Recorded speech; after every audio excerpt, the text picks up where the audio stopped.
આપણા બધાય પાસે ભક્તિ છે, પણ કેવી ગરડી વૃદ્ધ ભક્તિ છે। આપણી પાસે 10 રૂપિયાની નોટ હોય, કોઈ જગ્યાએ ચાલતી ન હોય બજારમાં, વારે ઘડી આપણે આપવાનો પ્રયાસ કરતા હોઈએ, કોઈક વેપારી લઈ લે ને કામ બની જાય, પણ એ નીકળતી જ ન હોય, અને છેલ્લે એ નોટ આપણે જો આરતીમાં પધરાવી દઈએ કે ભગવાનના ચરણમાં પધરાવીએ અને ખુશી થઈએ કે નાના ભગવાન પાસે મેં 10 રૂપિયા આજે મૂક્યા, આ ભક્તિ ખરી, પણ કેવી ગરડી ભક્તિ। આપવાનો ભાવ ખરો આપણો, પણ આપણે કેવી રીતે આપીએ છીએ, આ ગરડી ભક્તિ। ઘણી વખત એવું બને, ઘરમાં કોઈક એવા કપડાં પડ્યા હોય ને, પીસ કે કોઈક ધોતી કે કાંઈ પણ એવું હોય કે આમ પછી આડું જ આવતું હોય, એમ ઈ પછી અહીંયા વ્યાસપીઠ ઉપર અર્પણ કરી જાય, લ્યો મહારાજ સંકલ્પ કરાવો।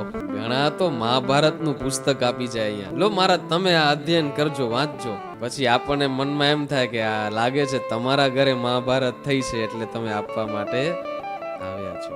એટલે એનો અર્થ એ કે અમે આ આપીને છૂટી જઈએ, હવે મહારાજ તમારા ઘરે જે થવાનું હોય થાય। પણ હકીકતમાં એવું હોતું નથી। મહાભારત રાખવાથી ઝઘડો થાય ઘરમાં કે મહાભારત થાય, બિલકુલ વાત ખોટી છે। આ તો આપણા મનમાં બેસી ગયેલું એક શંકા છે। ક્યારેક એવું બને કે આપણે નથી કહેતા કે કાગડાને બેસવાનું થાય અને દાળને ભાંગવાનું તૂટવાનું થાય, બસ ક્યારેક એવું બને કોઈક મહાભારત લઈને આવ્યા હશે અને એના ઘરમાં બીજા દિવસે ઝઘડો થયું હોય, તો એ વાત ફેલી ગઈ હોય કે ભાઈ મહાભારત રખાય નહીં। આનું નામ છે ગરડી ભક્તિ। ભક્તિ ભગવાનને ખૂબ પ્રિય છે।